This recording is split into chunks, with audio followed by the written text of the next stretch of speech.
My dad and stepmom kicked me out on my 18th birthday and stole my room for their new baby, but I shattered their illusion and left them begging in vain. Last week, I turned 18, and my dad unfortunately thought it was the right time to kick me out. My mother passed away when I was 3 years old in an unfortunate accident. Since then, my dad has had a long list of girlfriends and failed relationships. Even as a kid, I'd never seen him without a woman in the house. I had a nanny to look after me during the day when my dad was at work, and whenever he came back, his girlfriend at the time would be with him. He cut ties with my mother's family after her passing because he didn't see the point of keeping in touch with them. I assumed they didn't want a reminder of the tragedy, so they didn't claim custody to be able to visit me either. Growing up, it was just me and my dad, but he never seemed very interested in being a father to me. He mostly spent his time either working or hanging out with his girlfriend, whoever it was at the time. I tried hard to get along with him as a kid, but I never received any love or affection from him. He just did the bare minimum for me, so I gradually learned to expect nothing at all. That was my childhood, lonely and kind of sad. Thankfully, I still had my grandfather to keep me company occasionally. He'd visit me often and was pretty much the only family I had. Unfortunately, he couldn't take me in because my father didn't want to give up my custody for some reason.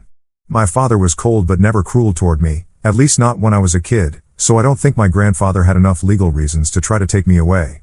Sometimes he'd visit me, and other times I'd go to him, but my father carefully ensured I didn't spend more than 3 or 4 days at his place in case I wanted to stay longer. My visits to my grandfather were regulated by my dad, and I still don't know why he was so finicky about it. For whatever reason, my father wasn't willing to give up my custody. Even though he treated me coldly, he still wanted to keep me around, and it still doesn't make sense to me. As I got older, I began to rebel because I wanted to spend more time at my grandfather's place. My grandfather showed me more love and affection and actually seemed to care about me beyond just the basics, unlike my father. However, my father wasn't willing to let me go. Even when I brought up how my grandfather treated me infinitely better than he did, my father would say that, at the end of the day, he's my dad, and whatever he says goes. My grandfather tried several times to get my dad to treat me like his own kid, but nothing ever changed. He also didn't let me move out to live with my grandpa. So, even in my teens, I had to continue living with my father.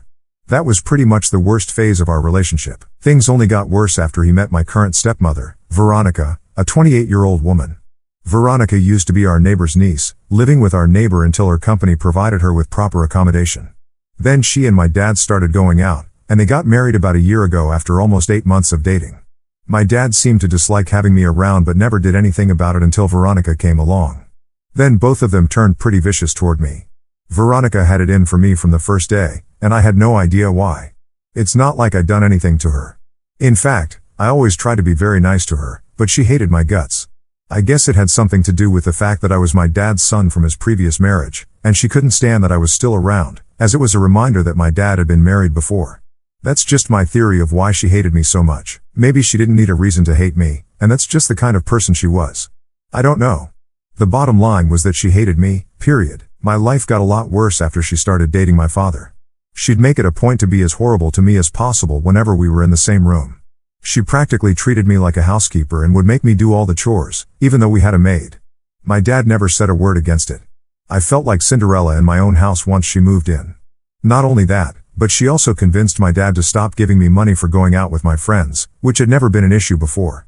She convinced him I was old enough to get a part-time job and learn to make my own money, so there was no need for my father to spoil me. I had to get a job to be able to go out with people and pay for stuff, which was a much easier alternative than begging my dad to treat me like a human being. It was horrible because Veronica seemed bent on making my life a nightmare at my father's house. I couldn't wait for the day I could go to college and move out of that place. I told my grandfather about how I was being treated at my father's place after Veronica moved in.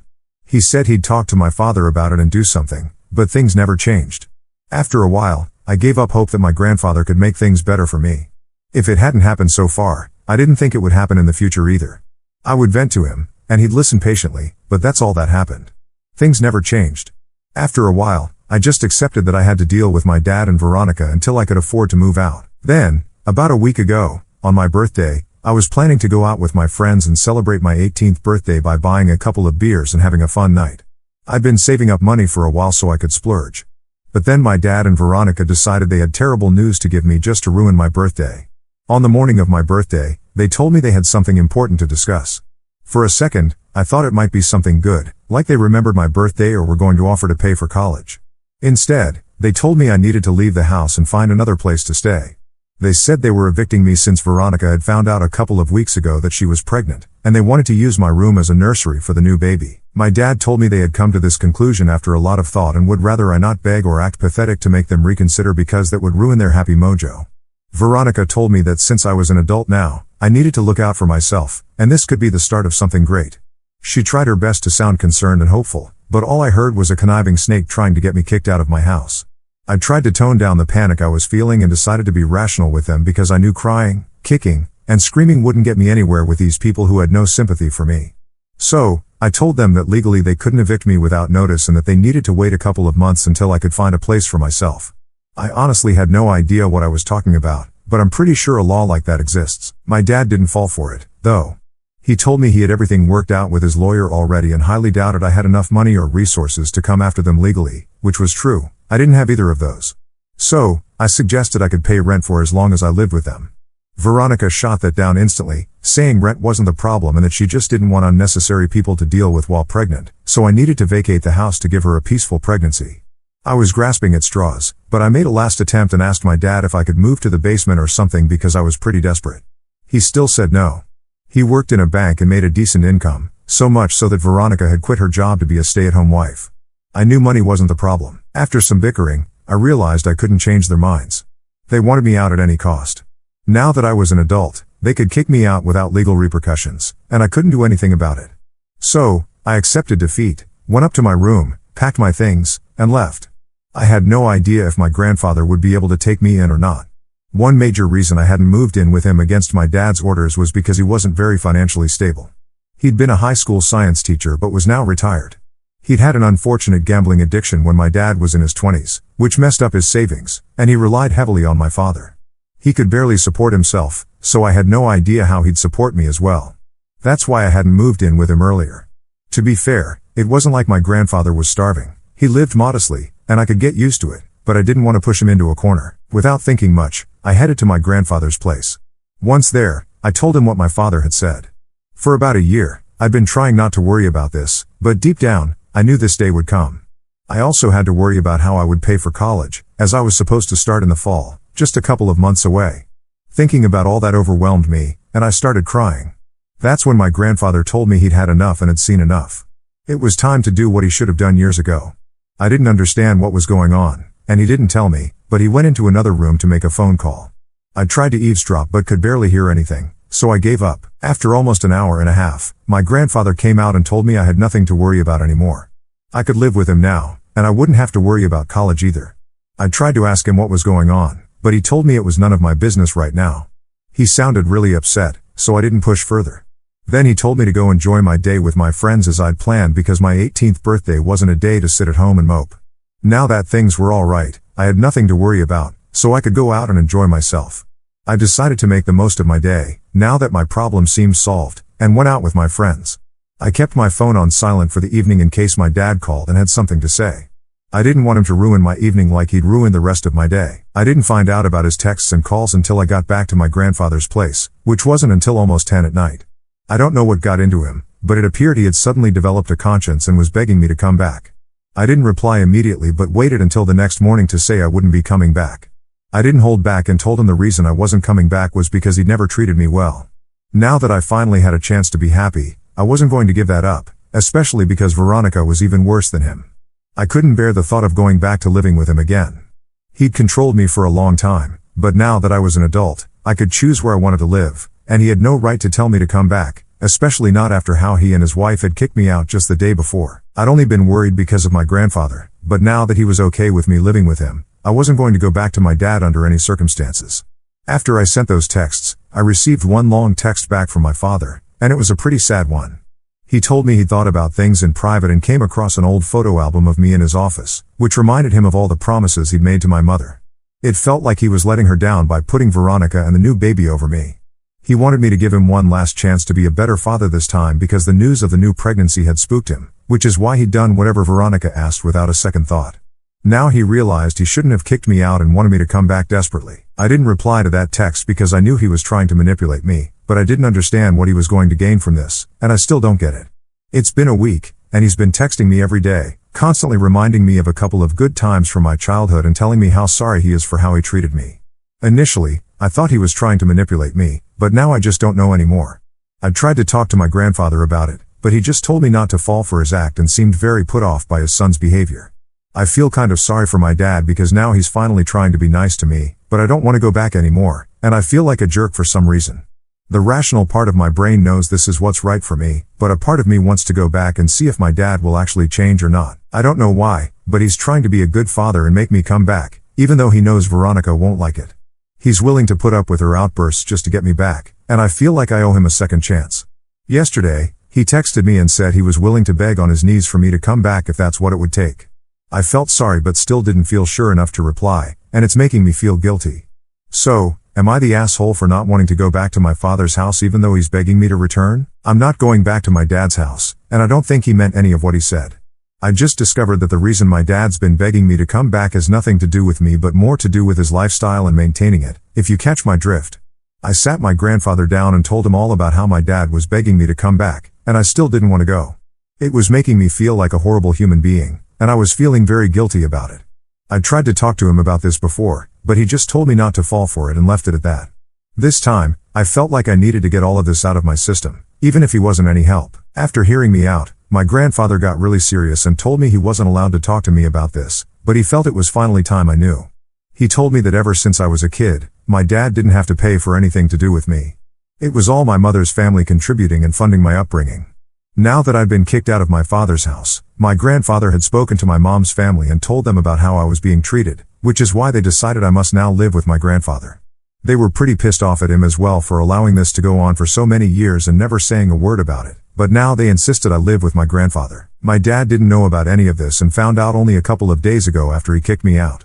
My grandfather told him about it. My grandfather was the bridge between my mother's family and my dad and had been passing the money to him that my mother's family sent. My dad always assumed it was my grandfather funding everything, and my grandfather never corrected him because he knew my dad didn't like my mother's side and wouldn't take money from them, which would, in turn, affect me because my dad was never willing to spend money on me. So, he kept it a secret and pretended he was giving my dad money to bring me up. My mother's family was pretty rich, so it was huge amounts of money, which is probably why I went to private school for so long. My dad would never have wanted to spend money like that on me. Unfortunately, after my dad married Veronica, he started keeping those funds from me and forced me to get a job just so I could afford basic things like going out once in a while and buying new clothes and shoes I desperately needed because I'd outgrown the previous ones. I mean, I know it's not exactly like he was depriving me of food or anything, but it still felt pretty bad. My grandfather still didn't tell my mother's side anything because he was afraid of the consequences and didn't know what they would have to say about it, so he kept it all quiet. But once I got kicked out, he realized he had to speak up for my sake and finally told them the truth. I was mad at my grandfather for never telling me about any of this, but he said he had no option. My mother's family wanted it to be a secret. Apparently, they didn't want me to know they were the ones paying for everything because then I'd probably want to meet them, and they didn't want to meet me, not because they didn't like me, but because I looked too much like my mother, and they couldn't bring themselves to do it. So, it was more of an emotional reason than a practical one that stopped my grandfather from telling me anything. I was a little mad at him for never stepping up and telling them how my father and Veronica were treating me, but he said he was afraid that if he spoke up, my mother's family would intervene and have me taken away from them, and then he'd never get to see me again. It was an irrational fear, but he was still afraid of it. We talked things out, and I have to admit I'm still trying to process a lot of it, but at least I know the truth now.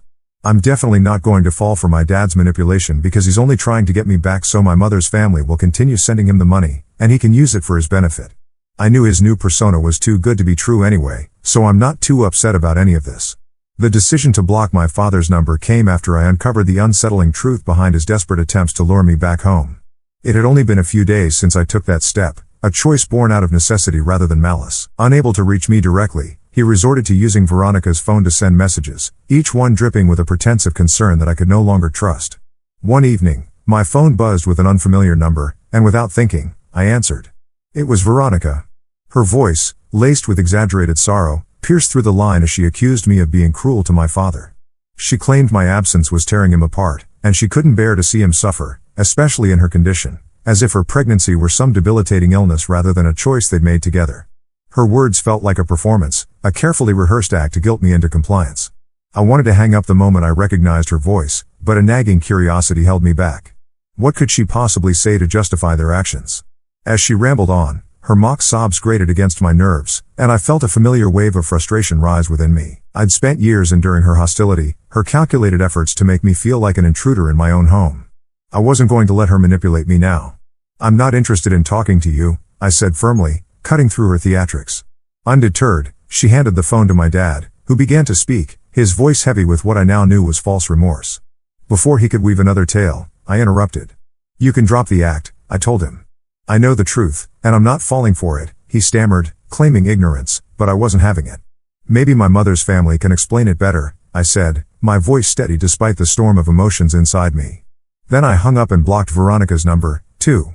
The act of blocking them was more than just silencing their calls. It was a declaration of my independence, a refusal to be pulled back into a life of neglect and manipulation. There was a certain satisfaction in it, a quiet triumph in standing my ground. When I shared this with my grandfather, his weathered face broke into a proud smile. "You handled it well," he said, his voice warm with approval. His words meant more to me than I could express, a small anchor in the turbulence of my emotions. For years, he'd been my rock, the one person who showed me what family could mean, even when my father failed too. His support gave me the courage to keep moving forward, to carve out a path that was mine alone. In the days that followed, I found myself reflecting on the family I'd never known, my mother's side, who had quietly shaped my life from a distance. I'd learned from my grandfather that they'd been funding my upbringing all along, a fact my father had hidden from me. The revelation stirred a mix of gratitude and longing. I needed to meet them, to thank them for their unseen generosity, even though I knew it would be hard for them. My grandfather had warned me that I resembled my mother too much, a painful reminder of their loss. Yet, the desire to connect with them outweighed my fears. I sat down with my grandfather one evening, the weight of my decision heavy on my chest. "I want to meet them," I told him, my voice trembling with both determination and uncertainty. "I need to know who they are, to thank them for everything they've done." Convincing them wasn't easy. My grandfather spent hours on the phone, his voice low and earnest as he pleaded my case. I could see the toll it took on him, the worry etched into the lines of his face. He'd always been the bridge between me and my mother's family, carrying their support to me while shielding them from the truth of my father's neglect. I felt a pang of guilt for putting him in such a position, but he waved it off. "You deserve this," he said simply. After what felt like an eternity, he came to me with good news. They had agreed to fly down and meet me. The anticipation was overwhelming. I'd seen pictures of my mother's parents and her older brother, their faces frozen in time, smiling in moments I'd never shared. Meeting them in person would be different, real, raw, and unpredictable. With only a couple of days to go, I was a bundle of nerves and excitement. I didn't know what to expect, but I held on to a quiet certainty. No matter how it unfolded, they would love me, and I would love them too. When the day of the meeting arrived, my heart raced with a mix of hope and apprehension. My grandfather, ever my steady guide, was by my side as we walked into the restaurant where we'd agreed to meet. The air felt thick with anticipation, and my palms were sweaty as I scanned the room for unfamiliar yet familiar faces. Then I saw them, my mother's parents, their eyes soft with emotion, and my uncle, who looked startlingly like me, only older, with the same crooked smile I'd seen in my own reflection. The moment our eyes met, tears welled up, unbidden and unstoppable. We all cried, a quiet, shared release of years of separation and unspoken grief. The other diners glanced our way, their curiosity evident, but we didn't care. In that moment, it was just us, a family reunited against all odds. The initial awkwardness melted away as we settled into conversation. They asked about my life, my interests, my dreams, and for the first time in a long time, I felt truly seen. I told them about my love for music, my plans for college, and the small joys I'd found in my friendships despite the challenges at home. Their questions weren't perfunctory, they listened with genuine care, their faces lighting up as I shared pieces of myself. My grandmother reached for my hand at one point, her touch warm and grounding, and I felt a connection that transcended the years we'd been apart. My uncle, with his easy humor, teased me about our shared traits, joking that I must have inherited his knack for getting into trouble. The laughter we shared was like a balm, soothing the wounds of my past. As we talked, they revealed that my college fund was secure, something they'd planned long ago but had forgotten to mention to my grandfather. The news washed over me like a wave of relief. College had loomed as an impossible hurdle, a dream I wasn't sure I could afford. Knowing they had my back, that they'd been looking out for me all along, filled me with gratitude I could hardly put into words. We lingered at the restaurant for hours, the conversation flowing effortlessly. They shared stories of my mother, her kindness, her stubborn streak, the way she'd light up a room. Each story was a gift, a piece of her I could hold on to. I felt her presence in the warmth of their smiles, in the way they looked at me with both love and sorrow. We parted with promises to stay connected. They insisted we'd meet every month, whether I flew to them or they came to me. The thought of building a relationship with them, of having a family that truly cared, was a lifeline I hadn't known I needed. As we said our goodbyes, my grandmother pulled me into a hug, whispering, "You're so much like her, but you're you, and we love you for it." Those words stayed with me, a reminder that I was more than the pain of my past, more than the neglect I'd endured. Reflecting on it now, I'm filled with a quiet hope. The meeting wasn't just a reunion, it was a new beginning. My grandfather's pride, my mother's family's warmth, and my own resolve to move forward have given me a strength I didn't know I had. I'm not the scared kid who left my father's house on my 18th birthday, unsure of where I belonged. I'm someone with a future, with people who care, and with a truth that sets me free from the manipulations of the past. The road ahead won't be easy: college, building these new relationships, navigating the lingering pain of my father's actions, but I'm ready to face it, one step at a time.